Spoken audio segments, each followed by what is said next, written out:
అంతర్వేది లక్ష్మీ నరసింహస్వామి కళ్యాణ ఉత్సవంలో భాగంగా అగ్నికుల క్షత్రియులు అంతర్వేదికి చేపట్టిన 16వ మహా గజమాల యాత్రకు భారీ స్పందన లభించింది. అగ్నికుల క్షత్రియ సంఘం ఆధ్వర్యంలో బుధవారం నాడు ఈ కార్యక్రమం నిర్వహించారు. ఈ సందర్భంగా నిర్వాహకులు మీడియాతో మాట్లాడుతూ అంతర్వేది ఆలయ నిర్మాత కోపనాతి కృష్ణమ్మ స్వగ్రామం అలవరం మండలం ఓడల రేవు నుండి మహా గజమాల యాత్ర ప్రారంభించామని, Amalapuram rural Peruru Y junction మీదుగా అంతర్వేది వరకు ఈ యాత్ర కొనసాగుతుందని తెలిపారు. అంతర్వేదిలో కృష్ణమ్మ విగ్రహానికి అలాగే స్వామివారికి గజమాలను సమర్పిస్తామని పేర్కొన్నారు. స్వామివారి అనుగ్రహంతో మరి ఆలయాన్ని నిర్మించడం జరిగింది. మరి ఎంతో కృషి చేసి ఎంతో కష్టంతో భక్తి భావనతో మరి యావదాస్తిని దానం చేసి మరి స్వామివారి కోవిల్ని నిర్మించడం జరిగింది. మరి ఆ యొక్క కుటుంబానికి అలాగే ఆ భక్త శిఖం అనేటటువంటి శ్రీ కోపనాతి కృష్ణమ్మ గారికి స్వామివారికి గత 15 సంవత్సరాలుగా ఎంతో విజయవంతంగా స్వామివారికి కృష్ణమ్మ గారికి మహాగజమాలతో సత్కరించుకోవడం మరి అగ్నికుల క్షత్రియులు అందరూ ఐక్యమత్యంతో మరి ముందుకెళ్ళడం జరిగింది. అలాగే ఈ యొక్క గజమాల ముఖ్య ఉద్దేశం మరి ఏదైతే ఆలయ నిర్మాత కోపనాథి గారి వారసులకు ఆ చైర్మన్ పదవిని ఇవ్వాలని మేము ఆశిస్తూ ఈ యొక్క గజమాలని ఏర్పాటు చేయడం జరిగింది. అలాగే భక్తి శిఖం అనేటువంటి శ్రీ కోపనాథి కృష్ణమ్మ గారి వంశీయులకు అతి తొందరలోనే ఈ యొక్క ఏదైతే శాశ్వత ఫౌండర్ ఫ్యామిలీగా ఏదైతే ఇవ్వాల్సింది ఉందో మరి అది ప్రభుత్వం దృష్టిలో మరి మా పెద్దలు అలాగే మంత్రివర్యులు అలాగే అనేక వినతి పత్రాలు ఇవ్వడం జరిగింది. అది మరి శ్రీ పవన్ కళ్యాణ్ గారు గతంలో వారాహి యాత్రలో మాకు మాట ఇవ్వడం జరిగింది. అలాగే బహిరంగ సభలో శ్రీ నారా చంద్రబాబు నాయుడు గారు కూడా మాట ఇవ్వడం జరిగింది. శాశ్వత ఫౌండర్ ఫ్యామిలీగా కోపనాథి కుటుంబీకులకి ఆరాధన కల్పించాలని ప్రభుత్వానికి వేడుకుంటున్నాం. అలాగే ఇరు రాష్ట్రాల నుండి మా యొక్క డిమాండ్లను ఎంతో కాలంగా వినిపిస్తున్నాము. మరి ఈ యొక్క ప్రభుత్వంలో ఎన్నో చరిత్రాత్మకమైన నిర్ణయాలు తీసుకుని మరి వారికి తగిన విజయాన్ని ఇస్తారు. అలాగే మా సామాజిక వర్గానికి కూడా ఈ ప్రభుత్వం గుర్తించి అతి తొందరలోనే శాశ్వత ఫౌండర్ ఫ్యామిలీగా ప్రకటించాలని మేము మనసా వాచ వారిని ప్రభుత్వం వారిని కోరుకుంటున్నాం. మరి అతి తొందరలోనే అది మాకు అందజేయాలని ఆ వంశీయుల్ని గౌరవించాలని మనస్ఫూర్తిగా కోరుకుంటున్నాం. నమస్తే. మరి ఏదైతే ఏటా జరిగే అంతర్వేది శ్రీ లక్ష్మీ నరసింహస్వామి కళ్యాణ మహోత్సవాల సందర్భంగా మరి ఏదైతే అగ్నికుల క్షత్రియ సోదరులు హిందూ ధార్మిక సంఘాలు అందరూ కలిసి మరి ఈ గజమాల యాత్రని గత 15 సంవత్సరాల నుంచి కొనసాగించడం జరుగుతుంది. మరి అదేవిధంగా ఇది 16వ సంవత్సరం.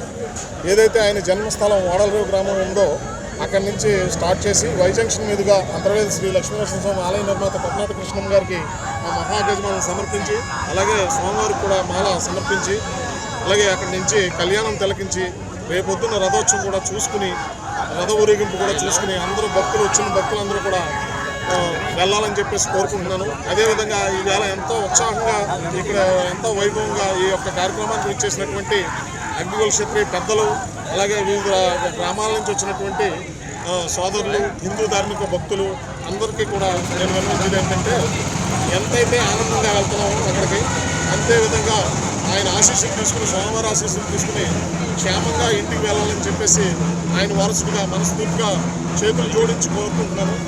ఏ విధమైన అవాంఛనీయ సంఘటనలు జరగకుండా పోలీసు వారికి సహకరిస్తూ ఎంతైతే ఉత్సాహంగా వెళ్ళామో అంతే విధంగా క్షేమంగా ఇంటికి వెళ్ళాలని చెప్పేసి మనస్ఫూర్తిగా స్వామిని కోరుకుంటూ నేను కోరుకుంటున్నాను. ఏ విధమైన అవాంఛనీయ సంఘటనలు జరగకుండా క్షేమంగా ఇంటికి వెళ్ళాలని చెప్పేసి మరొకసారి చెప్తూ మరి ఈ యొక్క కార్యక్రమాన్ని విజయంగా జరగాలని చెప్పేసి కోరుకుంటూ సెలవు తీసుకుంటాం. స్వామివారి నగల గురించి మాకు కోపనాథి కృష్ణమ్మ గారు ఆలయాన్ని నిర్మించి ధూపదీప నైవేద్యాలకి 100 ఎకరాలు సమర్పించి అలాగే ఆభరణాలు కూడా గోల్డ్ అండ్ సిల్వర్ అప్రైజ్మెంట్ రిజిస్టర్లో పొందుపరిచి ఉన్నాయి. ఆ ఆభరణాలు ఎన్నో ఆభరణాలు స్వామివారికి కిరీటం అలాగే రాజలక్ష్మి అమ్మవారికి కూడా వజ్ర వైడూర్యాలతో ఉండేటువంటి కిరీటం 118 ఆభరణాలు లిస్ట్ ఇచ్చారు ఈవో గారు. ఇంకా ఎన్నో ఉన్నాయి, అవన్నీ కూడా మాకు తెలీదు. రాజోల ట్రెజరీ ఆఫీస్లో పొందుపరిచి ఉన్నాయని చెప్పేసి మాకు తెలుస్తుంది. ఆ ట్రెజరీ ఆఫీసు నెక్స్ట్ దాన్ని కూడా ఆ విషయాలు కూడా వెలికి తీయాలని చెప్పేసి ఈ ప్రభుత్వాన్ని ఏదైతే గోల్డ్ అండ్ సిల్వర్ అప్రైజ్మెంట్ రిజిస్టర్లో పొందుపరుచున్న రికార్డ్ అంతా కూడా బయట పెట్టాలని చెప్పేసి, బహిర్గతం చేయాలని చెప్పేసి నేను ఆయన వారసుడిగా కోరడం జరుగుతుంది కూటమి ప్రభుత్వాన్ని. అలాగే అండర్ సెక్షన్ 38 రిజిస్టర్లో కూడా ఉన్నటువంటి పొందుపరిచినటువంటి అవన్నీ ఆస్తుల వివరాలు కూడా బయట పెట్టాలని చెప్పేసి నేను కోరుకుంటున్నాను. ఇప్పుడు ఆర్టీఐ యాక్ట్ అడుగుతుంటే, టెంపుల్ లోన్ అడుగుతుంటే 864 ఎకరాలు ఉందని చెప్తున్నారు వాళ్ళు.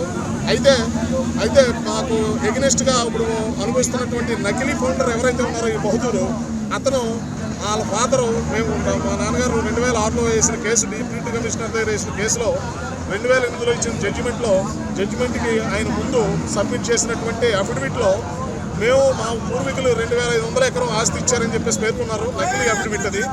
ఆ 2500 ఎకరం ఎక్కడుంది, ఏమైంది? 864 ఎకరాలు ఉందని చెప్పేసి ఆలయ లిస్టులో ఉందని చెప్పేసి వెబ్సైట్లో చూపెడుతున్నారు. మరి ఈ ఆస్తులన్నీ ఏమైనాయి?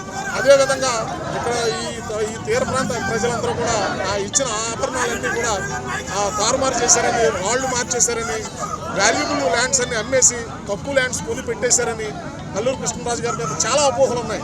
ఆయన చనిపోయేటప్పుడు అల్లూరు కృష్ణరాజు, ఆయన వల్ల మేము ఇవాళ కోర్టు చుట్టూ రోడ్డు మీద తిరుగుతూ మాకు ఉన్న ఆస్తులు కూడా అమ్ముకుని ఆర్థికంగా కూడా చిరిగిపోయి ఉన్నాం. ఈ ప్రభుత్వం ఇప్పటికైనా సరే ధర్మాన్ని కాపాడమని చెప్పేసి మేము కోరడం జరుగుతుంది.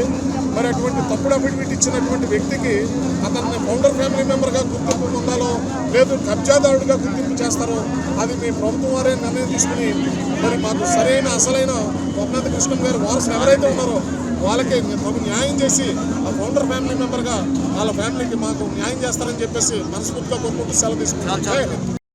యువత గాని నాయకులు గాని అందరూ కూడా తీసుకోవడం జరిగింది. చైర్మన్ గారు చెప్పినట్టు మాకు ఈ దేవాలయాలు నిర్మించినటువంటి అగ్నికుల క్షత్రియ సోదరులు ఎవరైతే పూర్వీకులు ఉన్నారో, మరి మన అంతర్వేది దేవస్థానం గోపనాథ కృష్ణమ్మ గారు, అలాగే వాడపల్లి దేవస్థానం పినపోతు గజేంద్రుడు గారు అనేక ఆలయాలు నిర్మించినటువంటి మహానుభావులు పూర్వంలో ఎన్నో ఉన్నాయి.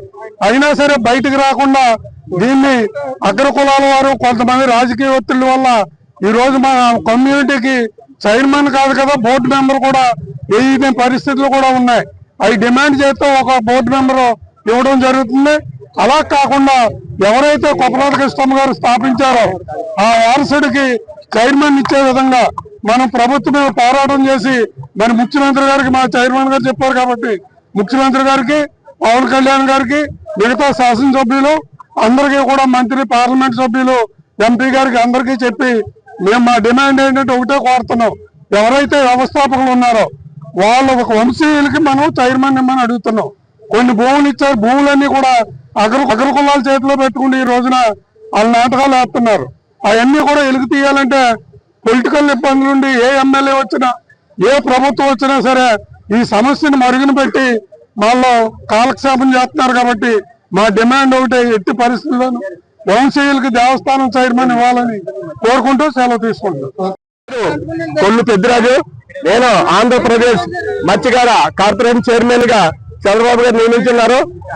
ముఖ్యంగా ఏదైతే అంతర్వేది దక్షిణ కాశీగా పేరు పొందిన అంతర్వేది దేవస్థానం ఉందో ఆ దేవస్థానం నిర్మించిన శ్రీ గోపనాథి కృష్ణమ్మ గారి ఆశయం మేరకు, అలాగే అగ్నికుల క్షత్రియ సోదరులు పెద్దలు, అలాగే యువత ఆశయం మేరకు గజమాల యాత్ర నిర్వహిస్తున్న శ్రీ మన గజమాల మా నాగరాజు గారికి, అలాగే ఉన్న పెద్దలందరికీ కూడా హృదయపూర్వక నమస్కారాలు తెలియజేసుకుంటూ, ఏదైతే ఆ రోజు కృష్ణమ్మ గారు ఆస్తులన్నీ కూడా అంతే దేవస్థానానికి దానం చేసి ఉన్నారు. దానికి మేము ఇప్పుడు మా అగ్నికుల క్షేత్ర సోదరులందరూ కూడా మా డిమాండ్ ఏంటంటే అక్కడ ఎవరైతే వారసులు ఉన్నారో శాశ్వత చైర్మన్ గా టెంపుల్ ఫ్యామిలీగా ఇవ్వాలన్నది మా అందరి ఆశ. దానికి అనుగుణంగా మేము కూడా గౌరవనీయులు ముఖ్యమంత్రి నారా చంద్రబాబు నాయుడు దృష్టికి, అలాగే పవన్ కళ్యాణ్ దృష్టికి తీసుకెళ్లి ఖచ్చితంగా ఏదైతే మా అగ్నికుల క్షత్రియ సోదరుల ఆశయాలు ఉన్నాయో ఇంత ప్రతిష్టాత్మకమైన గజమాల యాత్ర చూస్తేనే తెలుస్తుంది. దానికి మేమందరం కూడా పెద్దలు తీసుకుంటే అతి తొందరలో గౌరవనీయులు నారా చంద్రబాబు దృష్టికి తీసుకెళ్లి శాశ్వత ఫౌండర్ గా ఎవరైతే గోపనాథ శ్రీనివాసరావు ఉన్నారో వారిని ఇవ్వాలని మేమందరం మా డిమాండ్. అలాగే ఖచ్చితంగా కూడా చంద్రబాబు నాయుడు గారి ఈ విషయం మీద మేము తీసుకెళ్లి ఆయనకు వచ్చేలాగా నా ప్రయత్నం 100% ఉంటామని ఈ పెద్దలకి యువతకి తెలియజేసుకుంటూ మీ అందరి ముందు మీడియా నుంచి సెలవు తీసుకుంటున్నాం.